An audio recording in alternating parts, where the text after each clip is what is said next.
Glória a Deus. O segredo é da glória a Deus, viu? Né? Sentar a gente sempre pode, mas tem o segredo da glória a Deus. Irmãos, eu quero ser bem breve nas minhas palavras nessa noite. O nosso horário passou um pouquinho daquilo que a gente está acostumado a começar a nossa mensagem, mas mesmo assim, o Senhor colocou uma palavra no meu coração nessa tarde, e eu não quero ser negligente àquilo que o Senhor falou comigo, em nome de Jesus. E gostaria que você, por gentileza, abrisse a sua Bíblia no segundo livro dos Reis de Israel, capítulo de número 18, versículo 3 a 5. Você sabe que nós começamos a Semana Santa, essa próxima semana, e são os preparativos para a Páscoa, né, que é na semana que vem. E nós vamos falar um pouquinho, vamos analisar aí um pouquinho essa questão da Páscoa lá no final da mensagem, mas eu quero construir um pensamento que o Senhor colocou no meu coração junto com você, em nome do Senhor Jesus Cristo. Versículo 3 a 5, do capítulo 18, do segundo livro dos Reis de Israel, diz assim a minha Bíblia, e a sua precisa dizer a mesma coisa, senão a gente está no lugar errado. E fez o que era reto aos olhos do Senhor, conforme tudo o que fizera Davi, seu pai. Este tirou os altos e quebrou as estátuas, e deitou abaixo os bosques, e fez em pedaços a serpente de metal que Moisés fizera, porquanto até aquele dia os filhos de Israel lhe queimavam incenso, e lhe chamavam Neustã. No Senhor Deus de Israel confiou, de maneira que, depois dele, não houve seu semelhante entre todos os reis de Judá, nem entre os que foram antes dele. Amém. Glória a Deus. Tome seu assento, por gentileza. Nós lemos aí um pequeno pedaço da história do rei Ezequias, um dos reis mais emblemáticos da história de Israel. Ezequias é importante dentro da leitura bíblica, ou da leitura real, da leitura histórica de Israel, porque ele tem uma linhagem bastante peculiar, né? Apesar de ser descendente de Davi, ele era filho direto do rei Acás. E o rei Acás, assim, eu digo para você, não foi um rei assim tão gente boa, sabe? O rei Acás, se você abre a sua Bíblia aí no capítulo 16, você vai ver que ele começa dizendo que ele não fez o que era agradável aos olhos do Senhor. Acás não cumpriu o seu papel no projeto que Deus tinha para aquela nação. É interessante observar que Acás, mesmo sendo rei de Judá, a Bíblia vai falar no versículo 3 da sua leitura do segundo livro dos Reis, que ele fez o que era errado diante dos olhos do Senhor, a um nível tão grande que ele fez os seus filhos passar pelo fogo. E eu não sei se você sabe o que significa fazer os seus filhos passar pelo fogo. Naquela época existia um deus pagão chamado Moloque, né? É uma figura bastante conhecida dentro da religião pagã, porque era uma entidade com corpo de homem e cabeça de boi. E o sacrifício a Moloque era bastante peculiar, para que você recebesse prosperidade e fertilidade, e também que você recebesse que a prosperidade no campo, para que a sua vinha fosse frutífera, frutificação na sua vida rural, você tinha que passar os seus filhos pelo fogo. E como é que era isso? Você literalmente tinha que sacrificar os seus filhos num fogo para Moloque. Então, literalmente, você perdia o seu filho. Passar o filho pelo fogo era literalmente fazer um sacrifício, usando um filho seu de sangue e entregá-lo a chamas ao deus Moloque. E a Bíblia fala que o rei de Judá, Acás, fez isso. Você já imaginou? Um rei na nação de Judá, no povo, na tribo de Judá, que saiu da tribo de Israel, um descendente de Davi, passando o filho pelo fogo. Deixa eu abrir um parênteses aqui. Você sabe que num contexto bastante diferente, tem muita gente fazendo isso hoje?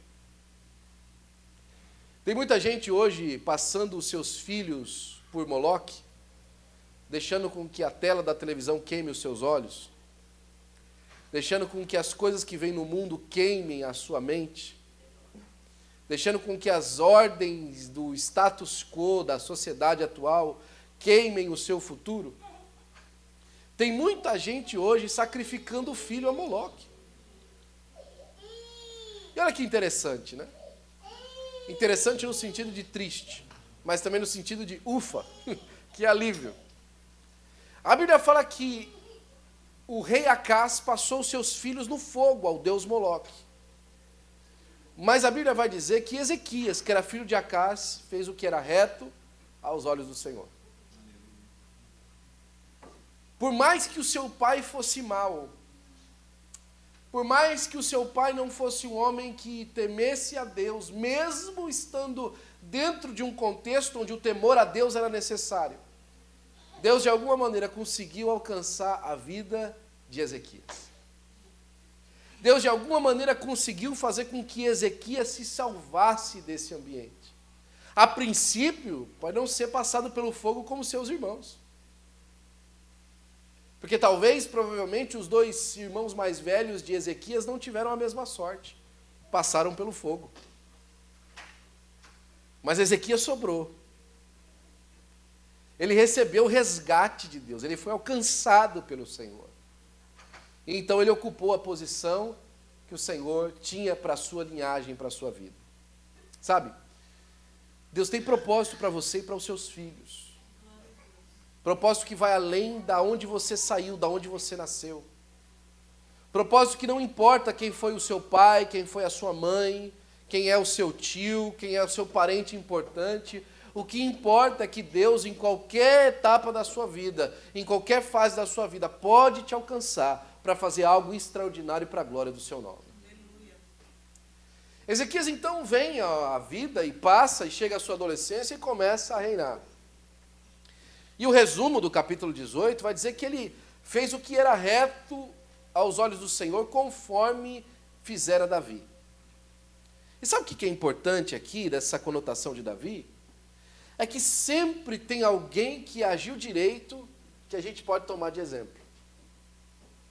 Sempre teve alguém que fez certo, que você pode tomar por exemplo. No caso de Ezequias, era Davi, que ele era da descendência de Davi.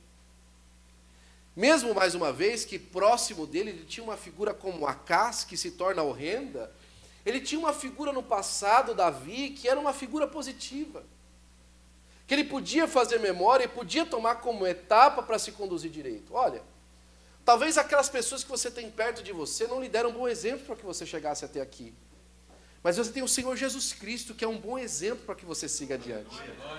Você tem os homens de Deus e mulheres de Deus que passaram pela sua vida, que são bons exemplos para que você siga adiante. Você tem o Espírito Santo de Deus, que é uma influência maravilhosa no seu coração, para que você faça o que é certo. Você não é refém da sua história humana. Você, na verdade, hoje pode tomar uma decisão para fazer aquilo que Deus acha que é bom para que você faça. E você sabe que eu olho para essa história e só esses primeiros versículos já me traz uma visão muito maravilhosa. Que, inclusive, não só ele tirou dos altos e quebrou as estátuas que eram de adoração a outros deuses, mas ele também deitou abaixo os bosques que também eram de adoração aos outros deuses. E aqui é uma coisa emblemática, diz que ele fez em pedaços a serpente de bronze que Moisés levantou. Deixa eu dar um contexto para você. Ezequias está vivendo mais ou menos depois de 1000 anos que o povo saiu do Egito. 1000 anos. Ezequias tem para trás dele na sua história homens como Samuel, como Davi, como o próprio Josué, que foi logo depois. Tem homens que são grandes emblemas da história que Deus escreveu através desse povo. Tem Gideão, que também foi alguém que lutou contra os ídolos. E nunca ninguém, antes dessa época, falou sobre a serpente de bronze que Moisés levantou no deserto.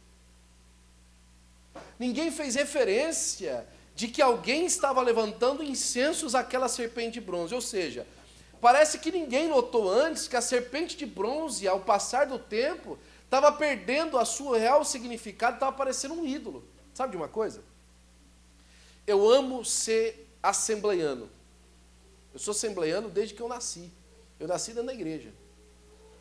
Nasci na Assembleia de Deus. Eu amo ser da Assembleia de Deus. E a Assembleia de Deus tem a sua maneira de ser, a sua conduta, que eu amo também ser. Mas nem por um minuto Eu peço à minha alma que sempre tome cuidado, para não transformar as minhas práticas de servir a Deus como um ídolo na minha frente. Eu peço para que Deus não permita que eu transforme os símbolos e as maneiras que nós temos para como servir a Deus e como nos aproximar de Deus, os pontos de partida, os marcos que nós temos na nossa igreja, transformar isso num ídolo.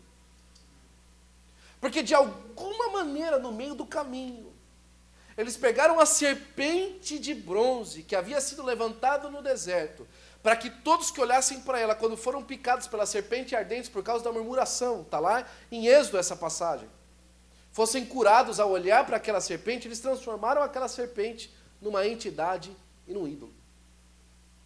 Quantas pessoas têm colocado a sua confiança no domingo? Como assim, pastor? Não, se eu for domingo no culto, eu vou ser livre de todo mal.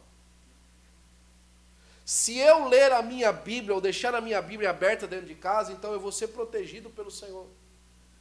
Se eu praticar tantas vezes dessa maneira, ou fizer tantas vezes desse jeito, eu vou alcançar de Deus a graça que eu preciso.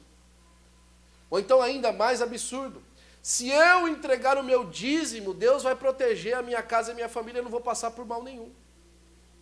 Eles transformam o ato do servir como uma medalha de que Deus então não vai fazer alguma coisa, ou então alguma coisa não vai acontecer que vai trazer prejuízo e problema para eles. Ezequias então tomou uma atitude muito dura.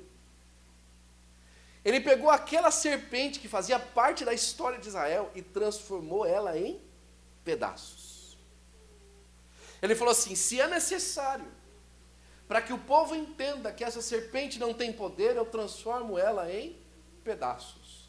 E o convite que Ezequias faz ao nosso coração é que nós transformemos em pedaços os ídolos. Nós estamos numa fase muito mais elucidada da história da humanidade, que você não precisa de parar de vir à igreja ao domingo para quebrar uma serpente de bronze no seu coração que ela se transformou. O que você precisa de fazer é o seguinte, é que no domingo quando você vier à igreja, você não vem mais por causa que isso é uma medalha, por causa que isso é um símbolo, você vem para adorar o nome do Senhor Jesus Cristo de verdade e de coração. Ezequias começa a sua história então já cheio de feitos, não é verdade? Cheio de maravilhas, cheio de questões que trouxeram benefícios ao povo de Deus. O escritor do segundo livro dos Reis não escreve isso como se fosse um diário de bordo. Não é um diário de bordo. Como assim? Ele não está escrevendo enquanto a história está acontecendo, ele escreve depois que a história aconteceu. Ele está contando para a gente aquilo que se passou, como alguém que faz uma crônica, uma memória. Provavelmente o segundo livro dos Reis foi escrito durante o exílio, que vai acontecer mais ou menos 50, 60 anos depois de que isso aqui aconteceu. E é interessante lembrar porque ele faz esse resumo e depois começa a discorrer a história. Hoje a gente falava isso na nossa escola dominical, né? Quando você pega o capítulo 4 da carta que Paulo escreve a Romanos, você acha que Abraão não passou um dia de problema na vida dele. Porque ele conta a história de Abraão tão resumida. Ele fala assim, olha, Abraão creu em Deus, isso foi imputado por justiça, ele olhou o corpo da sua mulher amortecido e o dele mesmo, mas ele creu que Deus podia dar filho para eles, em esperança, ele creu contra a esperança, que Deus podia levantar uma geração a Abraão, e você fala, glória a Deus, Abraão é um homem de aço, e não é. Porque Abraão passou por momentos de profunda dúvida. A dúvida a Abraão chegou de um tamanho tão grande que ele pegou a empregada da mulher para fazer um filho nela, você já imaginou isso? Quando a gente começou a história hoje, eu até olhei para a Ana e falei assim, casos de família, né? Parece um programa de televisão. Parece uma novela. Por quê? Porque a vida é ao vivo. A vida não é feita só das lembranças das vitórias. A vida é feita dos percalços que você passa, as etapas difíceis que você passa. Você chega hoje, eu pergunto para você, você ama o seu cônjuge? Você fala assim, eu amo ele de todo o coração. Eu amo minha esposa, eu amo meu esposo, eu amo os meus filhos. Mas não tem dia que você passa dias que você fala assim, olha, no momento eu amo ele, mas no momento eu não gosto. Eu amo meu filho, mas no momento eu não gosto desse comportamento dele. Eu amo a minha casa, mas no momento eu gostaria de estar longe daqui. Ezequias tem essa história de vitórias, de alegria, de que ele conquistou coisas maravilhosas. Mas a Bíblia vai dizer que depois de 14 anos de reinado, onde as coisas estão funcionando, onde você tem 75% de aprovação do seu eleitorado, onde as coisas estão caminhando a um certo passo, a Bíblia fala que existe um movimento na Síria, sobe um novo rei, um novo comandante. E parece que você está no Brasil, o pessoal fala assim, olha, lá na Argentina, a inflação está em 98%. Você fala assim, o que eu tenho a ver com a Argentina? Você está lá nos Estados Unidos e fala assim, olha, a Rússia agora invadiu a Ucrânia. E você fala assim, o que eu tenho a ver com a Ucrânia? Até a hora que você olha o preço do galão da gasolina. Porque mudou o rei na Assíria e o problema veio bater na casa de Ezequias. Porque o rei da Síria ficou empolgado. Ele falou assim, quer saber? Eu vou dominar toda a terra. Ele levantou um exército extraordinário e saiu derrotando rei após rei da região. E cada dia que passava, a história chegava mais perto de Ezequias. A história chegava mais perto de Ezequias. Porque às vezes a nossa casa está guardada, os nossos filhos estão guardados, a nossa comunhão com o Senhor Jesus Cristo está guardada. E você está certo daquilo que Deus está fazendo na sua casa e na sua vida. Mas o inimigo está rodeando, achando um lugar para tentar tragar você e para entrar na sua casa. Mas o inimigo está observando como é que ele vai fazer para te derrubar. Como é que ele vai fazer para colocar você contra a sua esposa, o seu esposo contra você, para fazer um jeito de trazer tristeza ao seu coração, para colocar aquele ponto de interrogação de que a vitória não vai chegar, de que as coisas não vão acontecer, de que você não vai concluir essa etapa, de que a vida não vai ser da maneira como você percebeu de Deus que ia ser. E começar a plantar dúvidas no seu coração, até que a dúvida se torne uma incredulidade. Você começa a duvidar do processo, até que você então fica incrédulo que Deus é poderoso para fazer alguma coisa por você.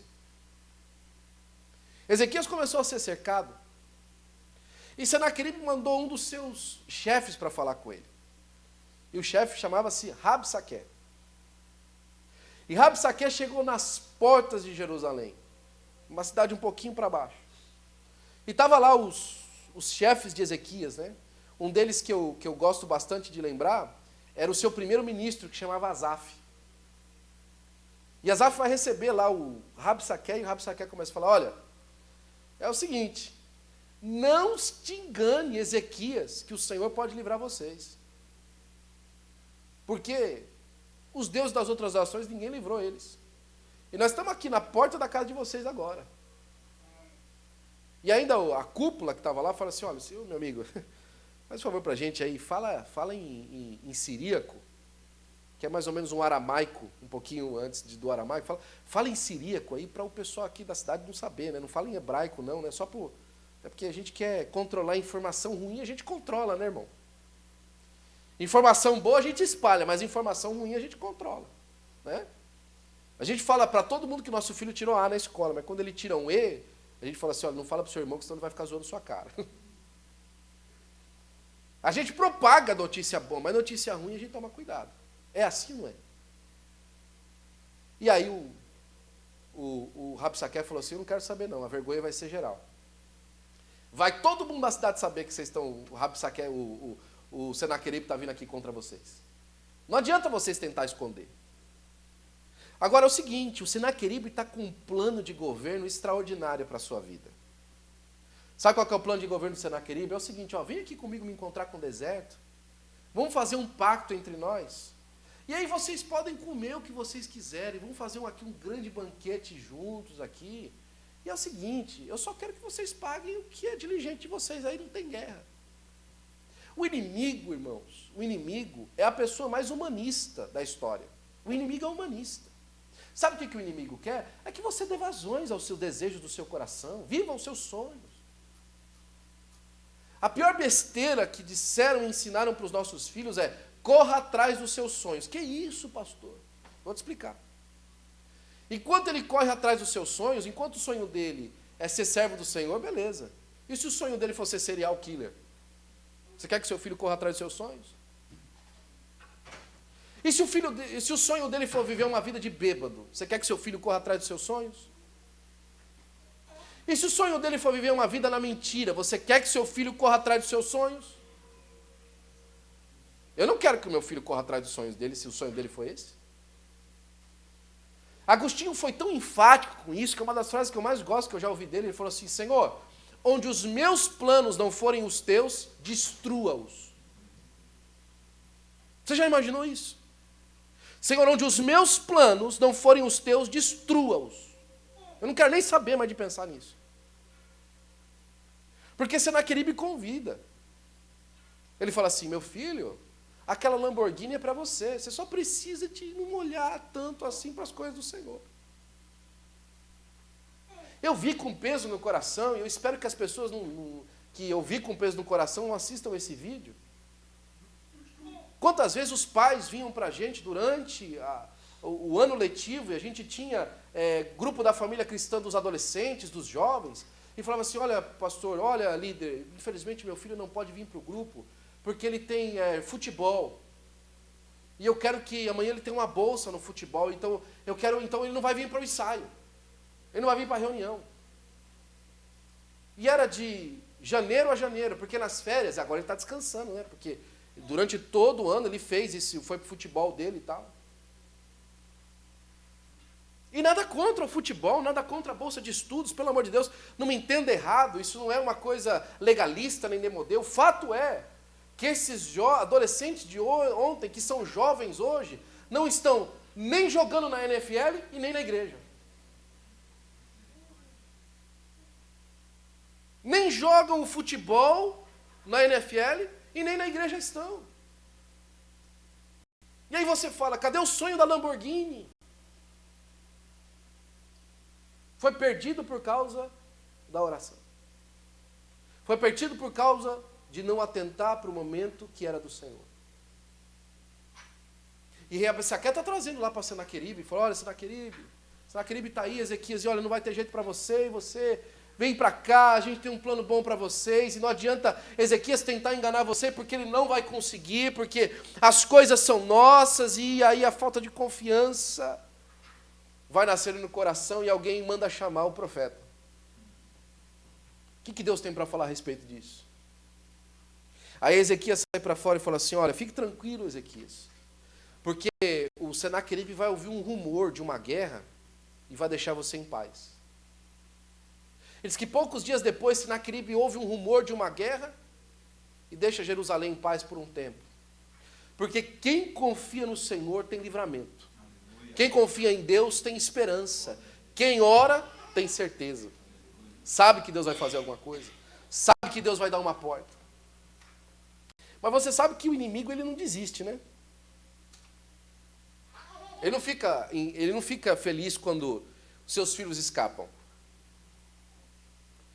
Ele não fica feliz quando você não aceita o convite que é positivo. Porque, segundo o sábio filósofo brasileiro cristão, Josenei Lopes, né, o tio Lopes, meu tio Lopes, que é um filósofo brasileiro cristão, ele costuma falar assim: olha, Will, quando o diabo não pode te parar, ele te empurra. E o contrário também é verdadeiro. Quando ele não pode te empurrar, ele te para. Quando ele te empurra é quando ele fala assim: você é o cara. Meu, você consegue tudo. Tudo é seu. Não fica com esse negócio bitolado de religião, não, porque tudo é para você. É só você ir lá e catar, meu irmão, que é seu. Que nem lá na Zona Leste a gente fala, né? Mas quando ele quer te parar, ele fala o seguinte: ele manda uma carta. Sabe como é que ele manda a carta? Porque depois desse momento que Senaqueribe viveu junto com Ezequias, ele foi embora, Rabsaqué voltou de novo. E Rabsaqué começou a falar para o seguinte: o que você está confiando? O que o Ezequias está dizendo que está confiando? Naquela cana quebrada, que era o Egito? Está confiando o quê? Naquela cana quebrada? Vocês vão ficar na mão. Se você olhar um pouquinho para trás, Acás tinha feito um compromisso com o Egito, que se alguém viesse contra Israel, o Egito ia proteger. Sabe aquele crente que confia na conta bancária? Sabe aquele crente que está confiado porque ele tem documento? Sabe aquele crente que está confiado porque alguma coisa aconteceu de positivo para ele e ele tem um acesso diferente, ele tem um amigo importante?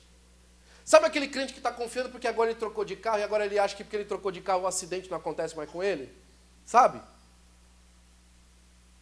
Era exatamente a afronta do Senaqueribe através de Rabsaque. Você está confiando o quê? Que agora que você acha que você mudou de vida, você não pode mais ter problema, meu amigo? Você está confiando numa cana quebrada? Você está confiando numa coisa efêmera? O que você está confiando? Você está confiando que você não vai ter derrame porque você toma uma vitamina? Você está confiando que você não vai ter um infarto porque você foi no médico semana passada e ele falou que está tudo bem no seu coração? O que é que você acha que te livra do dia mau? As suas precauções? A maneira como você conduz a sua vida e a maneira sábia como você toma as suas decisões, baseado nos seus projetos e no seu Excel sheet? Eu pus lá no Excel, tá lá os números bonitinhos, não, vai dar tudo certo. Aí vem um vento. Vocês estão confiando numa cana quebrada? E aí o pior é que Rabsaque chega ao limite da coisa. Ele fala assim, mais uma vez, olha, não engane Ezequias que o Deus vai te livrar. Porque é o seguinte, as outras nações também tinham Deus. E está aqui as cartinhas das outras nações, ó, está aqui, ó. A carta de tal, a carta do fulano, a carta do ciclano. É como se ele fizesse o seguinte, olha, dá uma olhada nas famílias em volta de você. Todo mundo passou por problema, meu amigo. Me fala aí, só você da sua família é crente. Tudo bem, mas me diz, quem dos seus tios e das suas tias estão de pé? Sabe quando você olha para em volta de você, a afronta que você recebe é que todo mundo está mal? E o holofote está na sua cara, dizendo assim, você é o próximo. Você é o próximo. Olha, porque o sobrinho da fulana passou por isso, por que seus filhos não vão passar? Olha, porque o filho da ciclana está no mesmo problema. Olha, porque lá na Flórida o sujeito foi preso, assim, assim, assim, por que você acha que você não vai? Olha, porque esse tipo de processo de documento, ele dá problema assim, por que o senhor não vai dar? E as ameaças vêm com cartas, com evidências de problemas que você pode passar. E aí Ezequias fica imaginando a cabeça dele, peraí, meu pai foi mal, mas eu estou servindo ao Senhor. Meu pai andou errado, mas eu estou aqui na presença de Deus. Olha, eu tenho um passado que pode até me condenar, mas a minha vida mudou, eu estou indo atrás do caminho do Senhor. E a Bíblia fala que Ezequias, quando recebe a notícia, você conhece a história, ele pega aquelas cartas e ele vai para o templo orar. Ele junta as cartinhas e vai lá no templo orar. E chega com as cartas assim, eu fico imaginando, né? O altar do incenso ficava logo na frente do véu que separava o lugar santo do lugar santíssimo. E o lugar santíssimo tinha aquele véu separando, que era um véu que o cheiro do incenso passava lá para dentro. E geralmente quando a situação era muito complicada, o rei ou alguém importante ia lá do ladinho daquele altar de incenso e do lado juntava as mãozinhas dele e ficava orando do lado do altar de incenso. Aos pés do altar de incenso. Para que a oração dele junto com o incenso entrasse no lugar santíssimo. E aí Ezequias foi lá. Ajoelhou do ladinho, colocou as cartinhas no chão e começou a falar assim, Senhor, tá ruim o negócio. Tá difícil para a gente, Senhor. E sabe o que me vale, eu acho maravilhoso na vida de Ezequias, e vale de exemplo para nós nessa noite? Ezequias não começa a falar assim, Senhor, o senhor recebeu os dízimos que eu entreguei? O senhor viu que eu estava na escola dominical e no culto de domingo? Não é assim que ele começa o culto dele. Senhor, o senhor percebeu que, olha, aqui eu estou cumprindo os horários lá que o pastor deu da família cristã durante a semana. O senhor viu que eu estou na minha programática religiosa em dia, o senhor percebeu isso? Então não foi isso nada que ele falou. Ele falou, Senhor, ó, está aqui as cartas das outras nações. E olha, Senhor, eu estou olhando aqui a situação. É bem verdade que o Senaqueribe destruiu os deuses das outras nações. É verdade. Olha, a notícia é clara. É verdade que o meu parente está preso. É verdade que meu tio sofreu esse ataque do coração e morreu. É verdade que o fulano de tal comprou um carro novo e na semana que comprou, capotou o carro. É verdade que a gente compra a casa, mas a gente não sabe se a gente vai conseguir pagar. É verdade que a gente recebe documento, mas isso não significa muita coisa. É verdade. É verdade que as cartas mostram que a nossa situação, ela é precária. Mas, Senhor, é o seguinte, esses deuses das outras nações não eram deuses, porque só o Senhor é o Deus sobre os céus e sobre a terra. Olha, é verdade que a situação é difícil, mas sabe de uma coisa, Senhor, que eu percebi? Em todos os outros enredos, ninguém buscou o Senhor de coração, como agora eu aqui, sem opções, estou te buscando e estou te pedindo, me ajuda, Jesus. Entra com providência na minha casa, entra com providência na minha vida, faz alguma coisa, Senhor. Faz alguma coisa, Senhor, Pai, porque nós precisamos de Ti. A palavra de Deus fala que quando Ezequias levanta da oração, Isaías não estava lá. Isaías estava em outro lugar. E Isaías fala assim, chama o rapaz, manda avisar Ezequias que nem uma tranqueira e nem uma flecha vai alcançar Jerusalém. Manda avisar Ezequias que eu ainda estou no controle de todas as coisas que acontecem em Jerusalém. Manda avisar Ezequias que a alma dele está segura em mim. Manda avisar Ezequias que há salvação para a sua casa e para a sua família. Manda avisar Ezequias, porque eu recebi a oração dele. E aí a Bíblia fala que naquela noite o Senhor mandou um anjo no arraial de Senaqueribe e matou 180.000 homens. Eu não sei se você pode entender isso nessa noite, que para dar vitória para um servo dele, o Senhor entra em pelejas, que onde o resultado final é uma derrota tão vergonhosa para o inimigo, que não sobra nada para vir contra a batalha. Dá para você entender isso? Eu morei junto com um pastor durante alguns anos, a gente morava em 3 numa casa, eu, o pastor Bebé e o irmão Dário. Nós éramos roommates, eu ainda era solteiro, né? A gente chamava de Cafofo a casa que a gente morava, né? E nosso pastor gostava de lembrar que o Cafofo, na verdade, o nome dele seria Muquifo. Você imagina 3 homens morando juntos, né? Mas o pastor Bebé era um homem de Deus de uma qualidade assim extraordinária.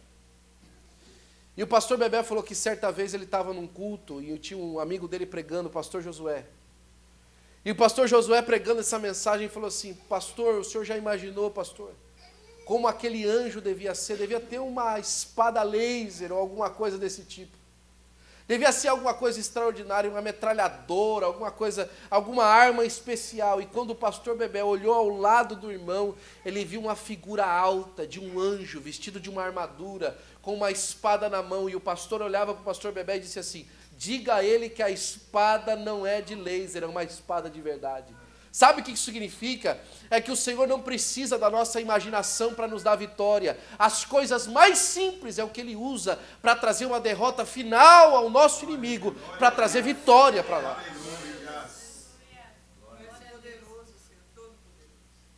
Naquela noite, Senaqueribe fugiu, deixando para trás uma carneficina do seu exército, sem entender o que tinha acontecido.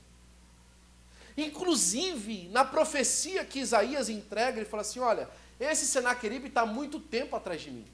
Agora, o que ele não sabe é que fui eu que dei vitória. Sabe o que, em outras palavras, Deus está dizendo a Senaqueribe? Olhando para o nosso inimigo, é que o nosso inimigo está achando que derrotou muitas famílias. O que ele não sabe é que as famílias que ele derrotou eram aquelas que não estavam na brecha, porque ele tem trazido o inimigo para fazer essas arruaças que ele faz no mundo, segundo o seu próprio plano. Mas a você e a mim, que estamos na brecha do Senhor Jesus Cristo, ele está vindo até nós apenas para ver mais uma vitória, mais uma derrota e ser envergonhado para a glória do nome do Senhor Jesus Cristo. A palavra de Deus vai dizer que Senaqueribe sai fugido. E na fuga dele, também profetizada por Isaías, ele chega em um lugar de refúgio e é morto pelos próprios filhos. E o povo de Deus sai em vitória para a glória do nome de Jesus. Sabe, antes da gente terminar, eu quero lembrar você, olhando para a Páscoa agora, que é na semana que vem. Nosso culto da semana que vem, no domingo de manhã, no domingo, e eu quero repetir talvez alguma coisa que na semana que vem a gente vai repetir de novo, a gente vai falar de novo.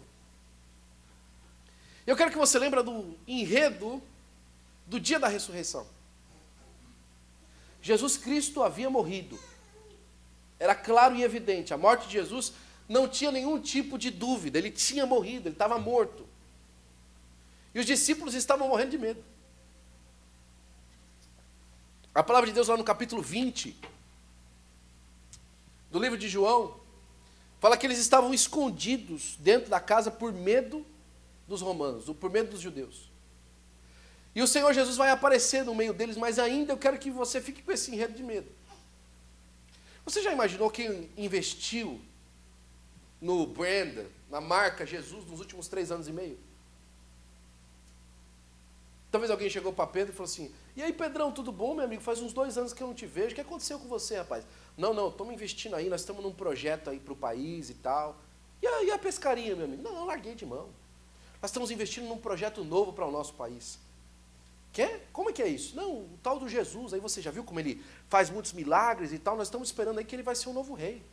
Olha, a nossa expectativa é que nos próximos 4 anos, segundo a nossa projeção aí, da nossa equipe de marketing, é que nós vamos aí dominar, né, toda Israel, e nós vamos aí ocupar os lugares aí, as posições aí na cidade, nós vamos reativar, né, nós vamos reativar os israelitas, e agora, we're gonna make Israel great again, entendeu? Vai ser um negócio fantástico, e nós vamos em volta aí de todas as cidades, e estamos com projetos aí de cavar poços de água para todo mundo, vai ser alguma coisa extraordinária e fantástica. Mas Pedro, e a pescaria? Não, a chamada que ele fez à nossa vida é extraordinária, muitos milagres, muitas coisas maravilhosas acontecendo e tal, e ele é filho de Davi, vai dar certo, vai ser legal. Maravilha, Pedrão. Até que chega sexta-feira. E aí Pedro olha para João, João olha para Pedro, e cadê o homem que nós investimos 3 anos e meio da nossa vida? Cadê aquele grande projeto que Deus tinha para nós? Poxa, Senhor, meu pai andou naquilo que era mal diante dos seus olhos. Eu enfrentei talvez até mesmo a oposição dos sacerdotes para destruir a serpente de bronze. E agora Senaqueribe vai me pisar de um jeito que não existe mais solução. Senhor, nós aqui investimos 2 anos e meio, 3 anos e meio da nossa vida por essa nova ideia que era esse homem vir e transformar a nossa vida, e agora vai acontecer isso. E agora eles estão trancados dentro da casa. Como Senaqueribe talvez estava com... Talvez não, mas com cinza na sua cabeça e vestido de saco na frente do incensário, Senhor, faz alguma coisa. Abre uma porta. Então, voltando para aquela casa, então o Senhor Jesus Cristo atravessa a parede e aparece no meio deles e fala, paz seja convosco. Você já imaginou esse paz seja convosco? Ele teve que falar 2 vezes, porque talvez o primeiro não funcionou, porque estava uma gritaria dentro da casa, já pensou? Apareceu o defunto que estava morto até agora no meio da casa que aparece. Mas ele repete, paz seja convosco. E não só isso, entrega o Espírito Santo no meio deles. 50 dias depois daquilo, a pregação de Pedro que investiu todo esse tempo e percebeu que era muito maior aquilo que ele estava investindo, agora está pregando para uma multidão em Jerusalém, falando assim, olha, é o seguinte, lembra que há 50 dias atrás eu estava trancado dentro da casa com medo de vocês? Pois então, agora eu vou falar na cara de vocês. Vocês mataram Jesus com a ajuda dos romanos. Mas é o seguinte, arrependam-se e sejam perdoados dos vossos pecados. E vocês vão receber o dom do Espírito Santo. Glória a Deus. Agora vem uma força e um vigor na vida de Pedro, por conta que ele descobre o real motivo da vida de Jesus e da caminhada de Jesus. Era para trazer salvação para mim e para você. Talvez a história que trouxe a gente até aqui hoje, os percalços que nós passamos até aqui hoje, o que nós estamos passando hoje, tentam tirar da nossa visão algo extraordinário que Deus tem para fazer amanhã. Você acha que Deus está arrastando a sua vida por todos esses anos? Fazendo você passar etapa após etapa, para que você viva uma vida mais ou menos e não tenha um testemunho extraordinário para viver. Para com isso. Deus está te levantando para um plano de salvação que vai muito além da sua casa e da sua família, que chega aos confins da terra. É tempo de você parar de ter medo daquilo que Deus plantou em você, Ezequias, e saber que algo extraordinário da parte de Deus está florescendo através do testemunho que Ele tem te dado nos últimos dias. Desse evento, e eu termino aqui, já pela 5ª vez. Asaf escreve um salmo, que é o salmo de número 46. Talvez você conheça esse salmo. E eu quero que você medite nisso que Isaías falou que ia acontecer. Olha, nem tranqueira, não vai acontecer nada com a cidade. A cidade pode ficar tranquila, pode dormir em paz. Ezequias, dorme em paz, porque não vai acontecer nada contra a sua casa e contra a sua família. E aí Asaf, inspirado por Deus, junto com os filhos de Corá, escreve esse salmo. E ele começa dizendo: Deus é o nosso refúgio e fortaleza, socorro bem presente na hora da angústia. Pelo que não temeremos, ainda que a terra se mude, ainda que os montes se transportem para o meio dos mares, ainda que as águas rujam e se perturbem, ainda que os montes abalem pela sua braveza, há um rio cujas correntes alegram a cidade de Deus, o santuário das moradas do Altíssimo. Você já imaginou o mundo se movendo, as cartas chegando, e como é que está Jerusalém? Em paz, tranquila, com certeza de que Deus dará vitória. E ele continua dizendo: Deus está no meio dela, não será abalada. Deus a ajudará ao romper da manhã. Quando acordaram de manhã, 180.000 soldados inimigos mortos. As nações se embraveceram, os reinos se moveram. Ele levantou a sua voz e a terra se derreteu. O Senhor dos exércitos está conosco. O Deus de Jacó é o nosso refúgio. Vinde e contemplai as obras do Senhor, que desolação tem feito na terra. Ele faz cessar as guerras até o fim da terra, quebra o arco, corta a lança, queima os carros do fogo. E aqui para você e para o seu coração nessa noite: aquietai-vos e sabei que eu sou Deus. Serei exaltado entre as nações, serei exaltado sobre a terra. O Senhor dos exércitos está conosco, o Deus de Jacó é o nosso refúgio. Você não está sozinho nessa guerra e nessa peleja, meu amigo. Você tem para quem correr. Você tem com quem se esconder. E você tem vitória certa em nome do Senhor Jesus Cristo. Me ajuda, Clarinha, por gentileza. Fique de pé, por gentileza. Nós estamos terminando o nosso culto. Quando o Senhor me lembrava dessa passagem, dessa palavra nessa tarde, eu falei: Senhor, isso parece coisa de gente avivalista. E o Senhor colocou no meu coração: não. Isso é porque existe uma necessidade premente de algumas pessoas, nessa noite, de saírem da onde a derrota é certa, para o lugar onde a vitória é no nome do Senhor Jesus Cristo. A vitória só é certa se você debruçar a sua vida diante de Deus nessa noite e pedir para que Ele entre nessa peleja. Porque cartas e evidências de derrotas estão se amontoando. Um dia é de um lado, outro dia é de outro. E tem hora que você fala assim: já não basta, Senhor. E parece que não. Mas a pergunta que ecoa no nosso coração é: será que a gente já não está cansado de confiar naquilo que a gente pode fazer? Que a gente fala que é o Senhor que fez? No capítulo de número 15 do livro de Gênesis, Abraão tem a coragem de chegar diante de Deus e falar assim, depois de Deus falar assim: olha, Abraão, estamos aqui, né? Dei vitória para você e contra o pessoal aí que foi contra o seu sobrinho Ló. E vou enriquecer você, meu filho, vou te dar um filho. Falou para ele de novo. Falou no capítulo 12, depois no capítulo 15 falou de novo. Sabe o que Abraão teve coragem de falar para Deus? Vive Ismael na tua presença, Senhor. Não, está resolvido, o senhor já deu filho. Ismael, né? Eu dei um jeito aqui, fiz parecer que foi o senhor. Eu botei a minha mão e fiz parecer que foi o Senhor quem fez. Eu escrevi no papel e forjei a sua assinatura. Está assinado o documento, está aqui, Jesus está assinado, mas essa é a minha assinatura. Não, já o senhor não estava aqui, eu forjei a assinatura do senhor e fiz aqui no lugar. Não é assim que Deus vai fazer. O que Deus vai fazer vai ser tão evidente, tão claro, que não vai ter quem não diga que foi o Senhor quem fez. Se os discípulos tivessem dito assim, não, Jesus viajou, não morreu não. Mas quando eles mostram o túmulo vazio, ou então podiam ter falado assim, não, Jesus ressuscitou, esse aqui é só o corpo dele, na verdade agora ele está livre desse corpo. A gente ia falar, come on, não funciona. Mas quando você abre o sepulcro e ele está vazio, acabou. A assinatura de Jesus é a evidência.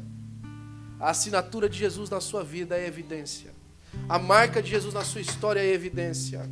E Ele não vai deixar com que isso passe mais um tempo sem você perceber que é Ele que está fazendo.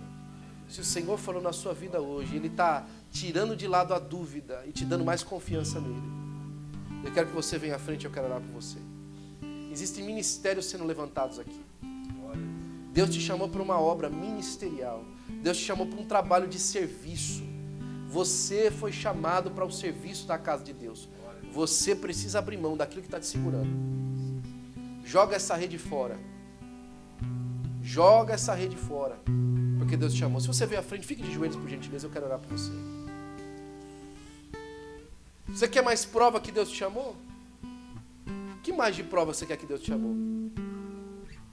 Você quer que Deus escreve na parede e fala que te chamou? Ó, tá aqui, ó, te chamei, ó, vem cá. A prova que Ele já te deu já é prova suficiente. O que precisa agora de você é um passo de fé. O que precisa de você agora é colocar a voz do profeta no seu coração e vir à frente. Cada vez que a minha fé é provada, Tu me dás a chance de crescer um pouco mais. Nas montanhas e vales, desertos e mares que atravesso me levam para perto de Ti. Minhas provações não são maiores que o meu Deus e não vão me impedir de caminhar. Se diante de mim não se abrir o mar, Deus vai me fazer andar por sobre as águas, rompendo em fé. Minha vida se revestirá do Teu poder, rompendo em fé. Com ousadia vou mover o sobrenatural. Vou lutar e vencer, vou plantar e colher. A cada dia vou viver, rompendo em fé.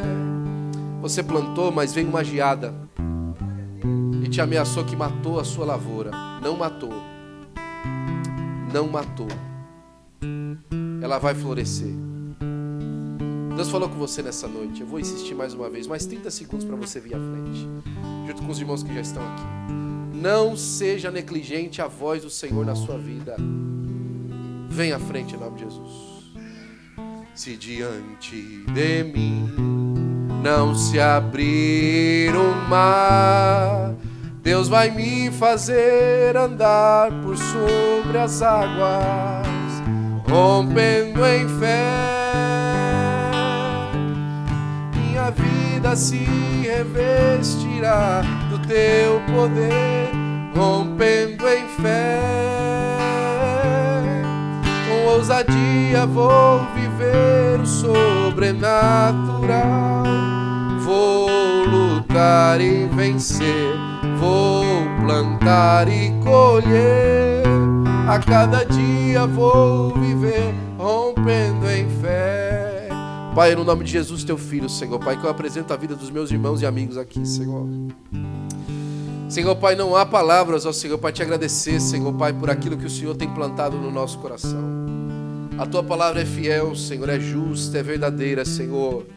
O teu caminho, Senhor, Pai, é maravilhoso, Senhor, Pai, e a vida que o Senhor propôs para nós é extraordinária, Deus. Ah, Senhor, Pai, mas há dias, ó Senhor, Pai, que as lutas se levantam de uma forma tão esquisita, Senhor, tão estranha, tão contrária ao propósito que o Senhor nos disse que viveríamos, ó Pai, que a dúvida, Senhor, tenta roubar de nós a nossa fé, Senhor. Mas em nome de Jesus, teu filho, Senhor, nessa noite, nós repreendemos, ó Senhor, a dúvida, Senhor. Nós, ó Senhor, Pai, colocamos fé, a nossa crença em Ti, Senhor. E, Senhor, Pai, nós militamos com fidelidade, Senhor, na Tua promessa. E nós sabemos, ó Senhor, Pai, que os deuses dessa terra, Senhor, não são deuses, ó Senhor. E é por isso que eles são derrotados. Mas o Senhor é o Deus sobre os céus e sobre a terra, Senhor, Pai. Haverá alegria porque é o Senhor quem vai dar. Haverá vitória porque é o Senhor quem vai dar. Haverá prosperidade porque é o Senhor quem vai trazer. Haverá alegria porque é o Senhor quem vai plantar.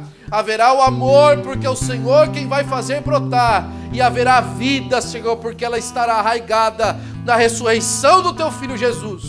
E nós para sempre, Senhor, te daremos a honra, a glória e o louvor, Senhor, em nome de Jesus. Pai, nessa semana, Senhor, faz com que os meus irmãos recebam de Ti um sinal da Tua parte, ó Deus, que fará lembrar dessa mensagem, Senhor, e daquilo que o Senhor plantou no nosso coração. E nós te daremos a honra, a glória e o louvor, Senhor, em nome de Jesus. Amém.